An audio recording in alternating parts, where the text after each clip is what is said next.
ọzọ ka m kwuo ọnụ ma pụta ọzọ nụ gịnị ka m ji bịa tata Odogwu ego n'ụwa ka m ji wee bịa ahụ ụmụ Igbo ga-emu ntị n'onu n'ezie na m ji okwu nwa bịa Twinstar nwa mama Twinstar nwa mama ọ dị a mana ọ bụ Twinstar nwa mama eze bụ n'afọ nke izi na anamụ sepụ anya junior nemu na egwu a na-atụrụ n'afọ bulu ụzọ nọ ite bulu iwa iwa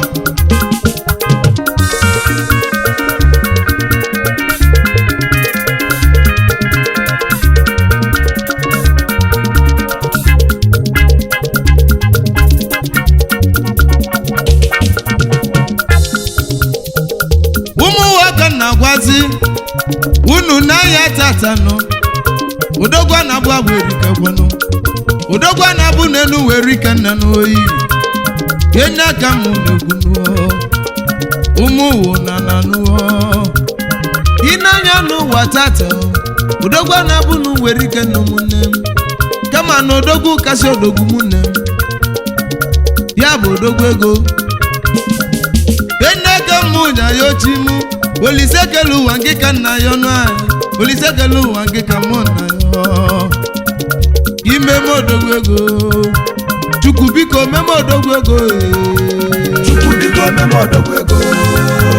Chukwu biko meme Odogwu ego Chukwu biko meme Odogwu ego Chukwu biko meme Odogwu ego Chukwu biko meme Odogwu ego Chukwu biko meme Odogwu ego Chukwu biko meme Odogwu ego ife nu nja yo chi mu ọnụwa o meme Odogwu ego o meme Odogwu ego n'ụwa onu kwulu njọ ya ekwu n'mmanwụ onu kwulu njọ n'ụwa ba ya egwu ya ka mụ ja ya n'uche Olise kele ụwa biko meme Odogwu ego anyị n'enu ụwa ka mbụlụọ Olise kele ụwa chi mu oyi o nwere ife nka na-ekwu oyi Olise biko meme Odogwu ego anyị ka ndị afọ kpọrọ masị malụ n'uche mmadụ n'ụwa bụrụ uche Chukwu enye aka m na-ekwu Chukwu kele ụwa Chukwu meme Odogwu ego ka nsoli ibe m ebe ka njene n'ụwa ka ndị ka ibe m na mme nwata ka emelibia n'ụwa n'ezie nne n'ụwa n'obi ga-adị ya mma enye aka m na-ekwu Chukwu biko ka imeme Odogwu ego Chukwu biko meme Odogwu ego Chukwu biko meme Odogwu ego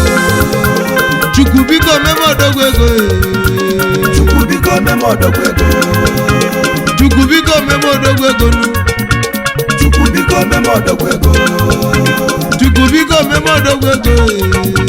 Chukwu biko meme Odogwu ego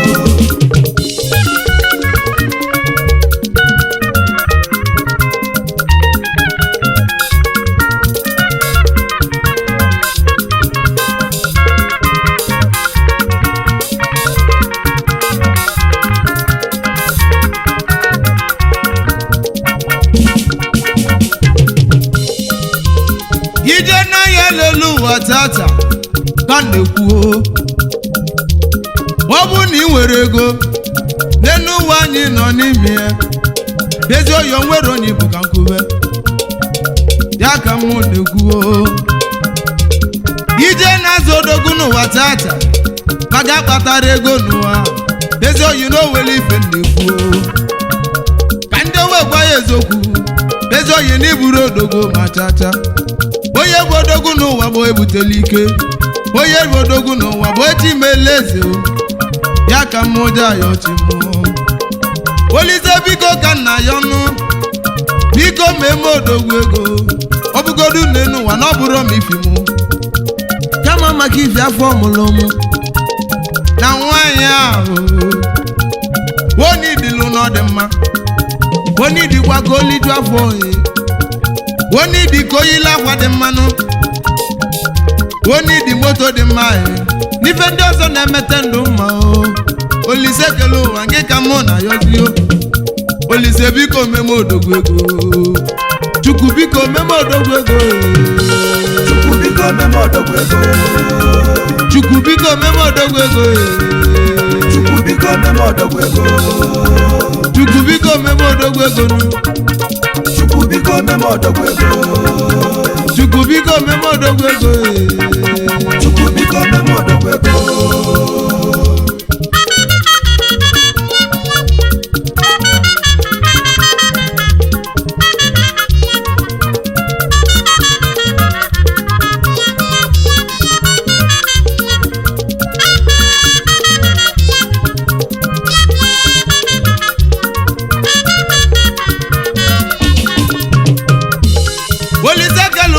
Dodo gika mụ na yọnụ ana m ayọ gị n'enu ibele mụ dị na nachi mụ ana m ayọ gị kime ụmụnne m Odogwu ego kime ndị ọyị m Odogwu ego kime ndị na-egwu elu m Odogwu ego ka ije dịka ịbanye ahụ na-eme nwata ga-emeli ibie n'ụwa n'ezie n'ụwa n'obi ga-adị ya mma Nna ka mụ na-ekwu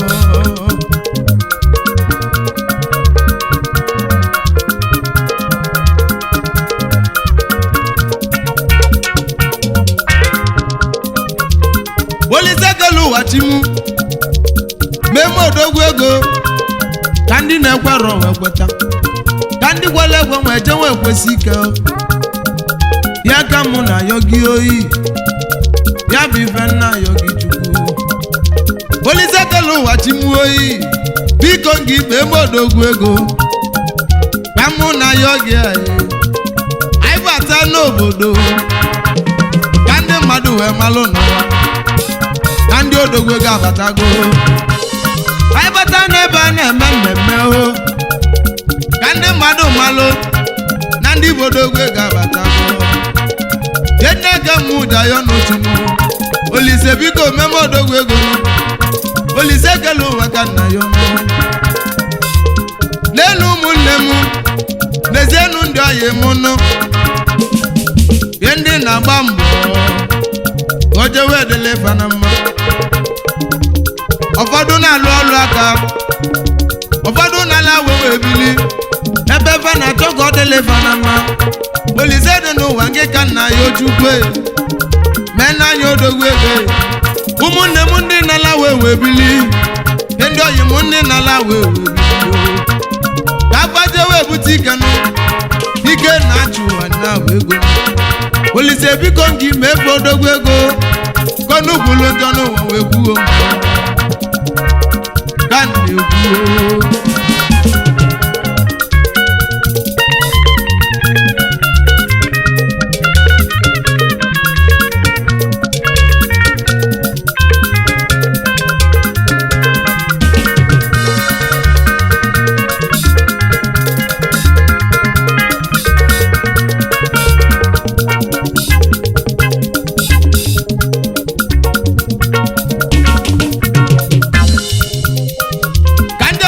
Australia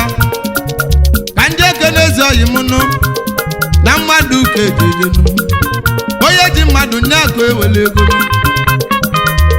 ka nkenenụ ndị Odogwu ego ya bụ ndị Chimeleze na nwa efe aka mụ na-ekenenụ n'ezie n'ụwa na farili nne gwa m onye na-ekene Saurai Chima mmadụ eyi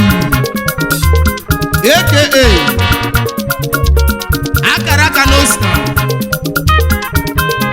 auto spare parts dealer n'Australia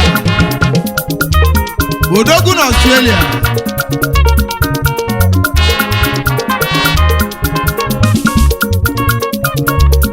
onye ọma mụ Chima Saurai Chima nwa mmadụ eyi akara aka n'osi na n'Imo steeti Australia dị na Lubili Chima Odogwu ego Chima Odogwu ego Chima Odogwu ego Chima Odogwu ego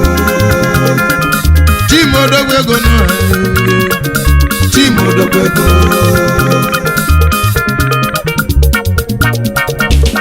Odogwu ego nwoke nwa Imo steeti daalụ ụrụ anyị chi ma mmadụ eyi akara aka na osina Australia ke na lobili Lucy Australia chi ma nwanne m Olise kele ụwa wee mee ya Odogwu ego n'ezie n'ọya adịleghị na mma ezi oyi nge daalụ kedu maka ezi oyi gị nụ ya bụ Sir Jonathan Amajoye Joe Best na Australia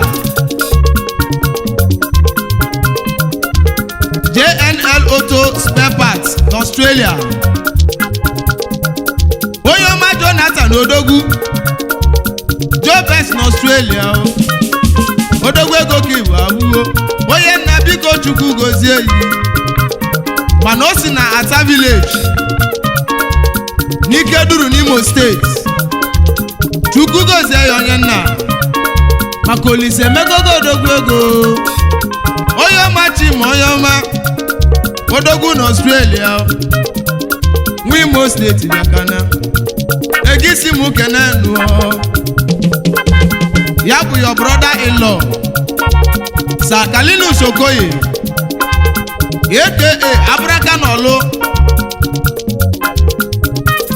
Auto Spare Parts Dealer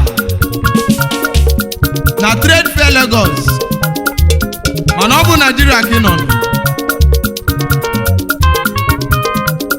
onye ọma Sir Kalinus Okoye Abraka n'Olu oke nwa Imo steeti daalụ Olise kele ụwa n'ogoziwo yi Odogwu ego ka ịba bụ nwanne m Chukwu gozie yi Saura yi chima nwa mmadụ eyi akara aka n'osi n'Odogwu Imo steeti gị bụ Odogwu Imo steeti daalụ daalụ Australia ke na lubili Lucy ebe bụ Chukwu wee mee ya Odogwu ego anyị n'Igbo Odogwu ego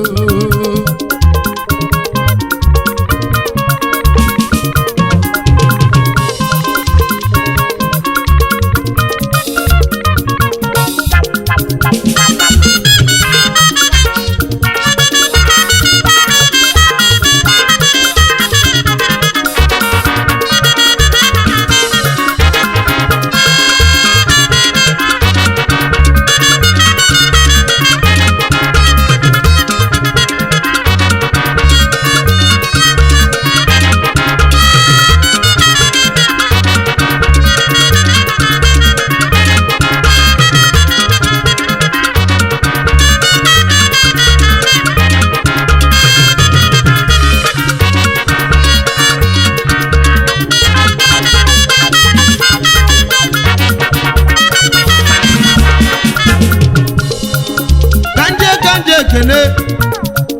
Chinosokoye Nwokoye Ilegwu na mụ ụmụakwa ime n'ime mmịata ebe abụ ka isi eje n'elu gị CEO Golden Future Nigeria Limited Odogwu Importer and exporter of all kinds of plumbing material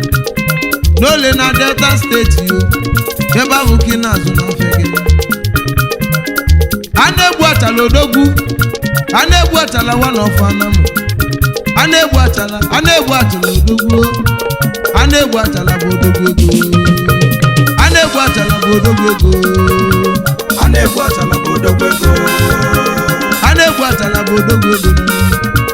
a na-egbu achala bụ Odogwu ego a na-egbu achala ibe Odogwu ego nwoke nwanna mmịata n'ezie na mme ekele yi a na-egbu achala bụ Odogwu ego ka ndị onwe bụla egwu ka nkele enu sa okwu dịlị nwa abịa ebighị na mgbago ụmụleri onye nna n'elu ụwa Chukwu gozie yi akụchinyelu nwata akụchinyelu nwata n'ụmụleri Chukwu gozie yi CEO Okwi Japan Motors Nigeria Limited Abuja landlord n'Umuleri landlord na Abuja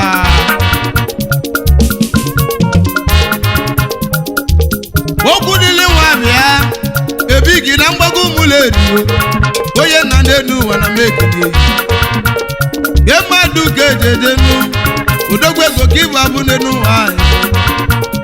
Chukwu kelu wee goziwo yi Chukwu kelu wee goziwo yi ọ na-esila anya n'Umuleri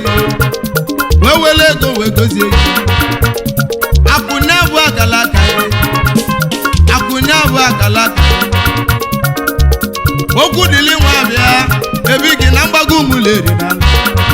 akụchinyelu nwata bụ Odogwu ego akụchinyelu nwata Odogwu ego na-alụ Akụchinyelu nwata Odogwu ego akụchinyelu nwata Odogwu ego Akụchinyelu nwata Odogwu ego akụchinyelu nwata Odogwu ego akụchinyelu nwata Odogwu ego Akụchinyelu nwata Odogwu ego saukwu dịlị nwa bịa ebigi na mgbago Umuleri ndị mmadụ na-ekotego ego gị anya wee jewe chie yi akwatu egwu nke izizi na Abuja obi ifi na-emenụ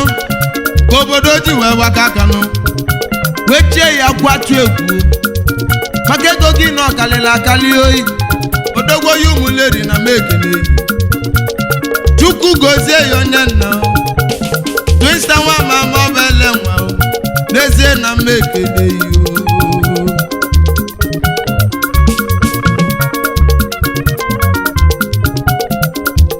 ka ndị wee bụrụ egwu m ka nke n'elu sajidofọ n'ala Ikwegwe ezigbote onye mmịata obodo eze onye minista na Abuja Sam Oyi Nigeria Limited landlord na Abuja na mekene yinu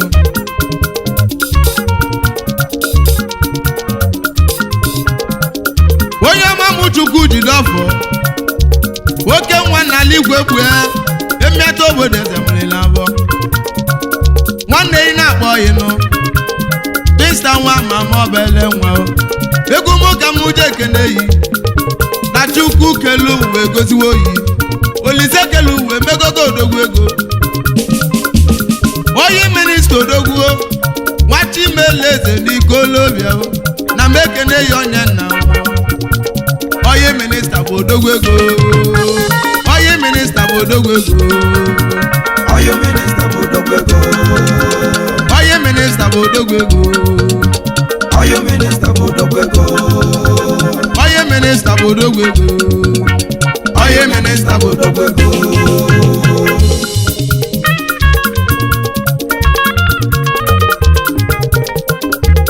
ka nke webụla egwu m ka nke n'elu sa Ikechukwu onye kwelu nwa mmadụ buko n'ụmụ eze anamụ Aikomobigi landlord n'Ọka Odogwu n'obodo oyibo ezigbote nwanne prọfet Ebunike Godwin onye kwelu o ji ekpele agwọ ndọ ya na Benin Republic onye mama Ikechukwu Aikomobigi landlord n'Ọka Aikomobigi bụ Odogwu ego Aikomobigi nwanne m Aikomobigi bụ Odogwu ego Aikomobigi bụ Odogwu ego Aikomobigi bụ Odogwu ego Aikomobigi n'ogbe Odogwu ego Aikomobigi bụ Odogwu ego Aikomobigi bụ Odogwu ego ka ndị webụla egwu m ka ndebe obodo m ya bụ mmịata na mụ ndị ọma anyị ka kene sa Ifeanyị ngesi na nwoke nwa nwa obeche daalụ anyị Ifeanyị ngesi na obeche daalụ na nwanne yi ekene yi Junior Pope Odogwu n'obodo oyibo landlord n'Umuleri landlord n'Ọkpanamụ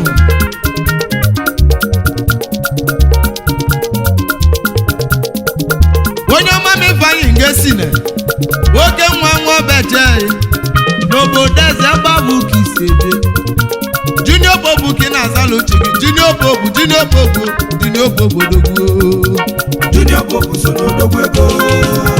Junior Pope Odogwu ego Junior Pope so n'Odogwu ego Junior Pope n'obodo Odogwu ego Junior Pope so n'Odogwu ego Junior Pope so n'Odogwu ego n'ezie na egwu m ka na-aga egwu m nọ n'ụmụ eze ana m ka ndị ekene nọ ya Samondi High Center Odogwu Mondi Bigger State ọchịlọzụọ n'obodo oyibo landlord na tere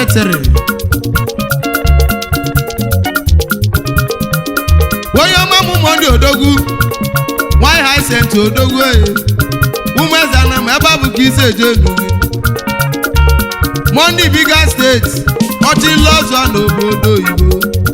ọchịlọzụọ n'obodo oyibo ọchịlọzụọ bụ Odogwu ego ọchịlọzụọ bụ Odogwu ego ọchịlọzụọ so n'Odogwu ego ọchịlọzụọ bụ Odogwu ego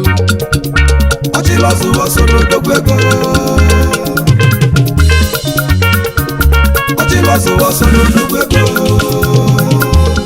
ka ndị webụla egwu m ka nkene Prince Paulinus Ogoleze Odogwu na Thailand onye mmetụ obodo eze daalụ landlord na Auchi Polytechnic ebe a na-agba anyanwụ nke izizi na Anambra Odogwu na Thailand bụ Odogwu ego Odogwu na Thailand na mmekene Odogwu na Thailand Odogwu ego Odogwu na Thailand nwanne m Odogwu na Thailand Odogwu ego Odogwu na Thailand nwanne m Odogwu na Thailand Odogwu ego Odogwu na Thailand Odogwu ego ka ndị webụla egwu m ka kedu ụmụnne m onye chọna m ọga aka Elias Authentic ezigbote nwanne aquatic man n'India nwanne m onye chọna m nwoke aka Odogwu ego ka ịwa bụ nwanne m ye mmadụ ka ejeje nwanne mmadụ na ọ bụrụ ya nọ ye nna ka m je ekele ilusi ike n'elu m John Property Odogwu nwafọ ọlụ aka mele inwe ọgọ n'egwu m onye nna n'ezie n'elu ụwa na mma ekele yi John Property nwanne m n'ezie n'elu ụwa n'ụwa Olise ekele ụwa ga-emego Odogwu ego Olise ekele ụwa na omego Odogwu ego anyị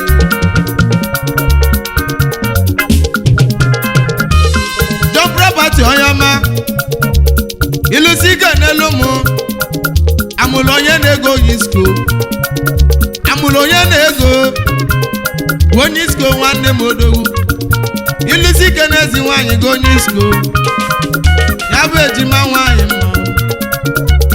mma n'ezie n'ụwa Olise ekele uwe goziwe unu landlord oko n'ụwa abụọ ego unu ga-akali unu jebe ego ka unu ga-afụ unu naba ego ka unu ga-afụ unu jebe ego ka unu ga-afụ ego ga-akpụ unu iru nnu okwu akwụlu nwa oyi n'ọbụ nna bụ zọba